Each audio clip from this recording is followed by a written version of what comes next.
Fala galera, bem-vindos ao canal de Cortes Explorar. Se você gosta desse tipo de conteúdo, não se esqueça de se inscrever no canal e ativar o sininho para mais vídeos como este. Melhor, deixa eu me corrigir minha frase. Essa mulher representa o povo de Deus num primeiro momento do Antigo Testamento, dando à luz ao Messias.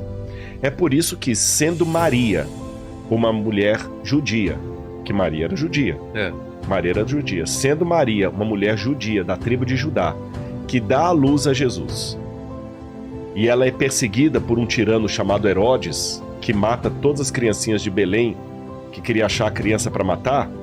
Esse quadro é revivido por João aqui, porque João fala que vê a mulher vestida de sol e ela está sendo perseguida por um dragão. Tem a imagem do dragão aí? Olha a imagem do dragão. Eu vou ler enquanto ele coloca a imagem assim.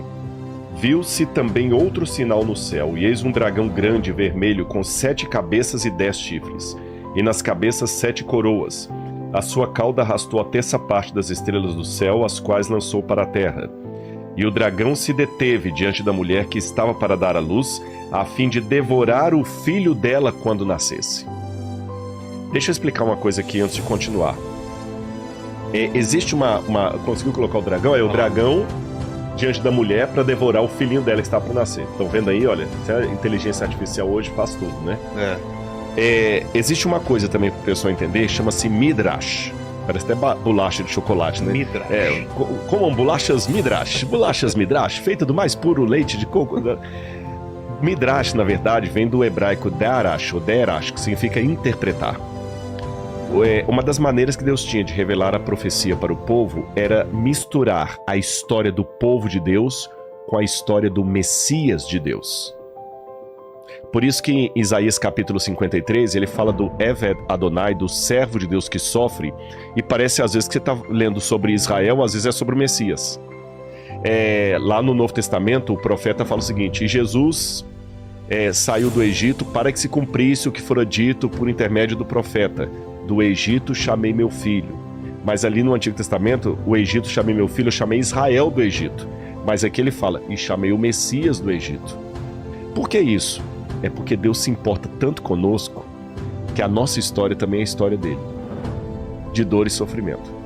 Quando, por exemplo, o apóstolo Paulo, que na época se chamava Saulo, estava perseguindo a igreja, ele viu uma luz diante dele no caminho de Damasco, e a luz falou assim: Saulo, Saulo, por que me persegues? Atos 9, verso 6. Curioso, Paulo não estava perseguindo Jesus, ele estava perseguindo a igreja. Mas ele falou, por que me persegue? Seria mais ou menos como se alguém fizesse mal pro Noah e você vai lá tirar satisfação. O cara, não é que esse menino não. Meu amigo, mexeu com meu filho, mexeu comigo. Mexeu com meu filho, mexeu comigo. Então com Deus é a mesma coisa. A história do povo mistura com a história do Messias. Tá certo? Então João está vendo a história do povo de Deus misturada com a história do Messias. E como Maria era uma judia que deu à luz a Jesus e ela também foi perseguida por Herodes, a Igreja Católica, então, com base nisso, tem uma imagem de Maria que quem for católico que está assistindo vai reconhecer. Você que tem aquela imagem aí que eu pedi? Olha essa imagem, a chamada Nossa Senhora da Assunção. Ela mostra Maria, olha lá, esse é um quadro católico. Ela tem Maria pisando na lua, com a coroa de 12 estrelas na cabeça, tá bem? Só que ela já não tá mais grávida. Algumas imagens de Maria, Nossa Senhora da Assunção, ainda mostram o dragão debaixo dela. Que eu já vi em algumas igrejas católicas, tem imagem de Maria, ela assim, e debaixo dela uma serpente toda assim retorcida, porque é o dragão. O dragão e serpente é a mesma coisa aqui. Entendi. Então, recapitulando, é o povo de Deus que dá a luz ao Messias. E o dragão, quem que é? Os inimigos do povo de Deus.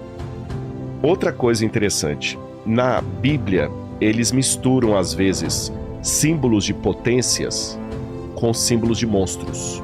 Não é só na Bíblia, não.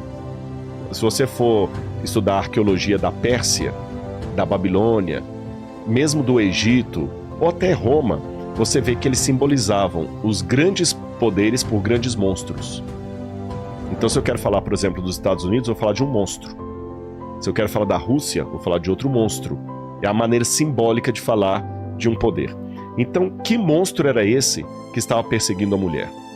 Esse monstro aqui, ao mesmo tempo, ele é o diabo e é o Império Romano. Porque na época de João, quem mandou João preso pela ilha de Patmos? O Império Romano. Quem perseguiu a igreja? O Império Romano. Nero, aqui no caso era Domiciano, era Roma. E ao mesmo tempo Roma é o diabo. Peraí, Rodrigo, agora me confundi um pouquinho. É Roma ou é o diabo? Veja bem, nós com o nosso olhar carnal, a gente só vê a pessoa agindo. Por exemplo, eu só vejo Lenin matando um monte de gente, mas o profeta vê Lenin e o diabo agindo através de Lenin. Entendi. Eu vejo apenas um grande pregador do evangelho, mas o profeta vê o pregador e o Espírito de Deus falando através daquele pregador. Quem tem a visão espiritual, lembra daquele filme, fugiu o nome agora, que era egípcio, que o pessoal puxava o portal do tempo Stargate? assim. Stargate. Que tinha ao mesmo tempo um universo paralelo. É mais ou menos como se fosse um universo paralelo. Você entendeu? Quando você tem uma relação espiritual com Deus, você vê mais do que simplesmente coisas humanas. Sim. Você vê o mundo espiritual por trás daquilo. Seja o mundo espiritual do bem, falei, o Espírito Santo usando um pregador para falar de Jesus para mim, seja o mundo do mal, o diabo tomando um ditador para promover uma carnificina. Entendi. Isso não retira a responsabilidade humana. Nós não somos marionetes na mão do sagrado. O pregador está sendo usado pelo Espírito Santo, mas ele tem a liberdade dele. O cara do mal, ele está sendo usado pelo mal, mas ele aceitou o mal. Ninguém é marionete. Então aqui, o dragão é ao mesmo tempo o diabo e é ao mesmo tempo Roma, que o diabo estava usando para perseguir a igreja, para perseguir a mulher, para perseguir o povo de Deus. Aí diz que quando o dragão tentou devorar a criança foi arrebatada. O Apocalipse fala que a criança foi arrebatada e foi até o trono de Deus. E quando a criança foi ao trono de Deus, o que aconteceu? Aquela mesma mulher, ela fugiu para o deserto. Então olha a cena.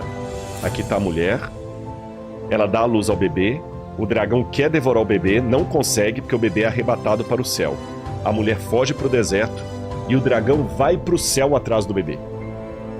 Só que quando o dragão chega no céu, ele dá com burros na água. Porque ele chega no céu e não é um bebê que vem recebê-lo, é Miguel. Opa! Miguel e seus anjos vieram pelejar. E olha o que diz aqui a Bíblia.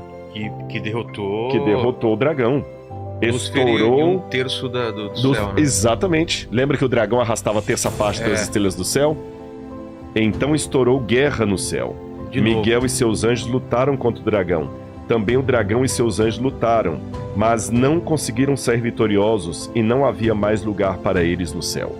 E foi expulso o dragão, a antiga serpente que se chama Diabo e Satanás, o sedutor de todo mundo. Ele foi atirado para a terra e com ele os seus anjos. Tá fazendo uma ligação com a serpente. Bingo! Do pecado Exatamente. original. E olha que interessante, se a gente lembrar do pecado original, a gente lembra 3 coisas que estão ligadas aqui. A Bíblia, ela conversa, essa intertextualidade, a Bíblia, os capítulos conversam. Lá no Éden, você tinha uma mulher. Certo. E uma serpente. A serpente falou com a mulher, vocês serão iguais a Deus. Não foi o que a serpente falou? Se comer do fruto, vocês vão ser iguais a Deus. Interessante que aqui, o ser que combate a serpente no céu e a expulsa, chama-se Miguel. Sabe o que significa Miguel? Não. É um nome em hebraico. Mi, em hebraico, é quem. Mi pode ser quem ou de onde, mas aqui no caso é quem. Então, Mi-ra-el. Quem é como Deus? Que é uma pergunta retórica. Ninguém. Entendi. Miguel significa em hebraico, Mi-ra-el, ninguém é como Deus. Porque seria uma resposta para seria uma resposta para o Lúcifer, para a serpente. Essa passagem, o nome Miguel, desmente a fala da serpente. Vocês serão iguais a Deus. Não, ninguém é como Deus. Quem é como Deus? E mais, lá ele prometeu, eu colocarei inimizade entre você e a descendência da serpente. Entre o seu descendente, Eva, e a serpente. Qual? O que quer dizer isso? Vamos lá. Vamos ler primeiro o texto de Gênesis capítulo 3, onde Deus falou essa promessa para Eva logo depois da queda. Que isso aqui é lindo, porque Eva foi a primeira a comer do fruto, depois que Adão comeu. Então, como ela comeu do fruto, Deus deu uma esperança. Deus falou o seguinte: Eva, você comeu do fruto, mas será do ventre de uma mulher que virá a salvação. Por isso que o nome Eva significa em hebraico Ava, aquela que traz a vida. Ah, é? Olha que interessante. Aquela que trouxe a desgraceira, porque ela comeu primeiro do fruto, ela também vai trazer a vida. E Deus prometeu para ela assim, olha. Só ler aqui, ó. Porém, inimizade, falando, quando Deus falou para a serpente, que é o dragão. Porém, inimizade entre você e a mulher. Porém, inimizade entre você e a mulher. Mulher é povo de Deus. O dragão está durante toda a história tentando destruir a mulher, que é o povo de Deus. Entre a sua descendência... De quem? De Eva. Perdão, entre a sua descendência da serpente. E o descendente dela, da mulher. Tá falando de Cristo? De Cristo. Esse lhe ferirá a cabeça, e você lhe ferirá o calcanhar. Então, serpente, eu vou colocar inimizade entre a sua descendência e o descendente da mulher. Esse vai ferir o calcanhar. Aí aqui eu vou entrar num ponto polêmico. Então, Cristo pisa na cabeça, mas tem o calcanhar? Por que o calcanhar? O diabo feriu Cristo na cruz. Ah, tá. Mas a vitória final... é de Cristo. Mas ele feriu o calcanhar. E feriu o calcanhar aí no encalço do outro. Sabe? Fala de Dan, que é aquele que fica no encalço dos outros. Então a gente vê um retrato claro entre isso aqui e Apocalipse capítulo 12. Entendi. Agora a serpente é expulsa do céu. Ela é expulsa.